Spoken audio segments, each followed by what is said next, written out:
Stoner was talking about modularity, yeah, he was talking about modules devoted to language and visual perception and motor behavior and stuff like that. But the question arises in a course like this, maybe there are modules for various aspects of social cognition. Maybe there are discrete pieces of the brain or larger systems of brain pieces that are specifically dedicated to various kinds of social tasks. And if we use neuropsychological methods studying people with brain damage, or we use brain imaging methods looking at the intact brain as people perform various kinds of tasks, we can find out where in the brain these modules are located. Now, the doctrine of modularity is relatively recent, Fodor, 1983, but of course its roots go way back to the 19th century and to a pseudoscience. We now recognize it as a pseudoscience known as phrenology. Gall, Spurzheim, and other 19th century neurologists, some other 19th century neurologists, argued that mental life was mediated by a series of faculties, affective faculties regulating our emotional life, intellectual faculties regulating our cognitive life, and that each of these mental faculties was associated with a specific part of the brain. Now, in the definitive statement of phrenological doctrine, there were 35 of these the faculties, just 35, not 34, not 36, but 35 aspects of mental life. And Gall and Spurzheim argued that, in principle, we could figure out where these were in the brain, and in fact, they localized them, or thought they did, using methods that seemed like a good idea to them at the time. Basically, by taking people who either had a lot of some ability, or not too much of some ability, and then feeling their heads looking for bumps and crevices. Okay? The idea was that if you had somebody who had a really good sense of really high levels of musical ability, and you found a bump on their head, well, that meant that there was a lot of brain tissue under there, and so that must be the music area. If you had somebody who couldn't play the piano worth a damn, you could feel around on their skulls and find a dent on their head, and if you found a dent on their head, that meant there wasn't very much brain underneath there, so that would just kind of confirm that that was the musical area. This, of course, is a complete crack, okay, to use a technical term, but that's what they did, okay? They didn't have magnets, they didn't have all the tools we have today. They did this stuff instead, and so they found that here was a center that mediated the faculty of cautiousness, and here was a center that mediated the faculty of friendshipness, and here was a center for combativeness, and so on and so on and so forth. That's basically what they did.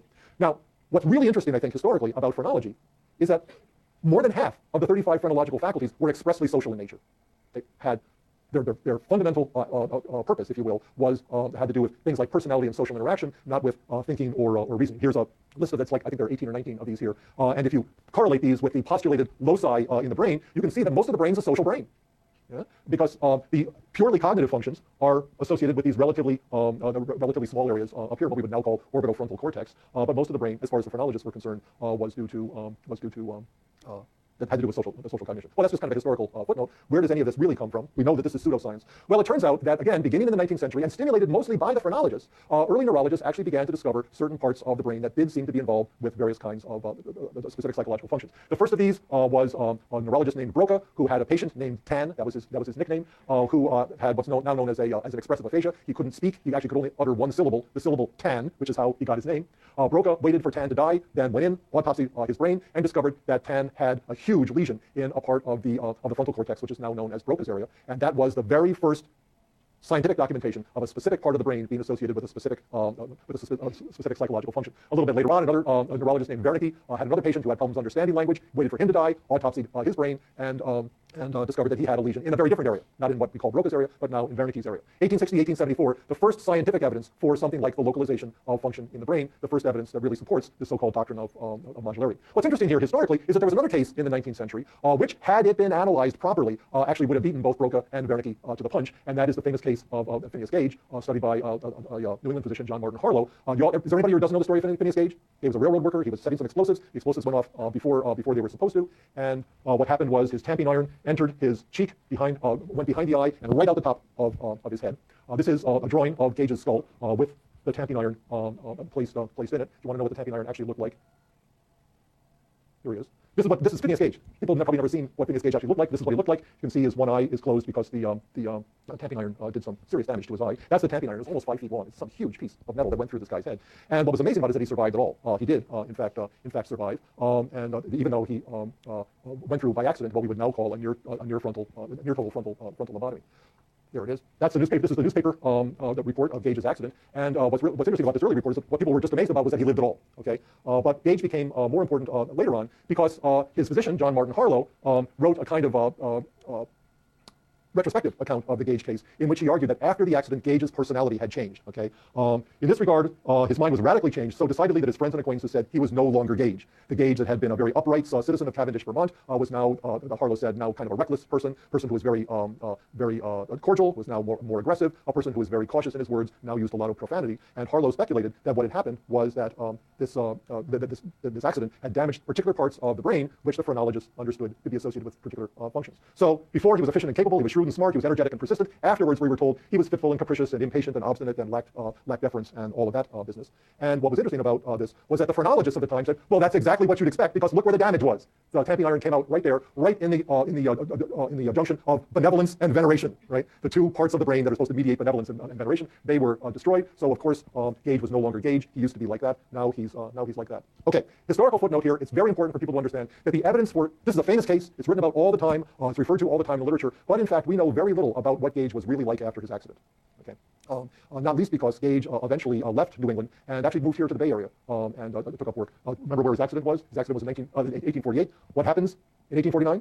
The gold rush, okay? Like everybody else in New England, he wanted to get rich, so he came here. And in fact, Gage was gainfully employed for a period of roughly 10 years, first in Santiago, Chile, because he went around the Horn, ran out of money, worked in Chile for a while until he could make enough money to get up to San Francisco. When he died, he was buried in Laurel Hill Cemetery, where UCSF has a building now. And when all the cemeteries were moved out of San Francisco after the earthquake, his body was moved to Colma, where everybody else's bodies were moved to. And if you go to the Pioneers Monument in the cemetery of Colma, you can see Gage's name.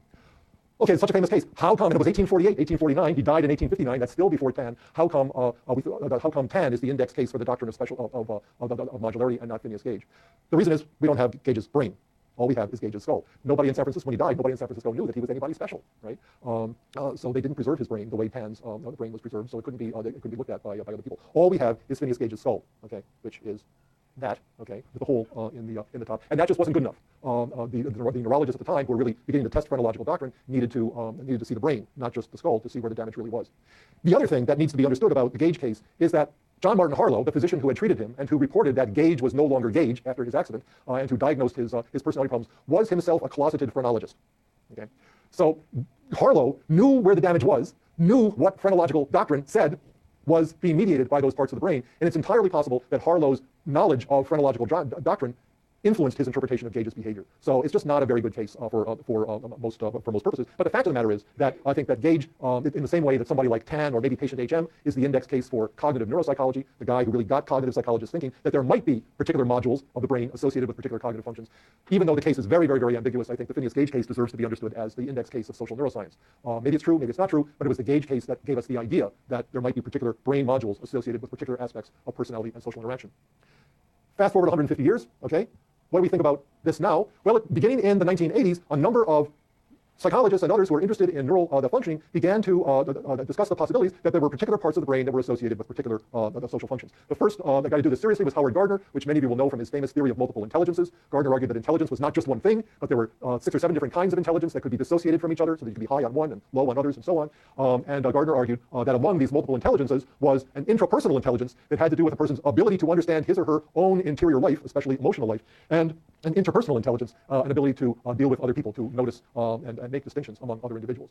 Gardner argued that these multiple intelligences could be identified by what's known as converging operations. You take different kinds of data, and they will converge on the existence of various kinds of intelligence. And for our purposes today, one piece of data that Gardner relied on was the idea that these various kinds of intelligence could be isolated by brain damage. This is the standard neuropsychological idea that brain damage to particular parts of the brain can knock out certain kinds of functions. And Gardner argued that you could isolate intrapersonal intelligence from the other forms of intelligence and interpersonal intelligence from the other forms of intelligence by looking at people who were brain damaged, like HM, even like Phineas Gage, even if the Phineas Gage case itself we now know to be kind of ambiguous. Gardner did look at the Phineas Gage case, but he also argued that there were certain forms of brain disease, Pick's disease, and especially what we now know as frontotemporal dementia, a form of dementia that's studied by Professor Bob Knight here at the Berkeley campus, seem to impair social functioning at the same time as they spared cognitive functioning.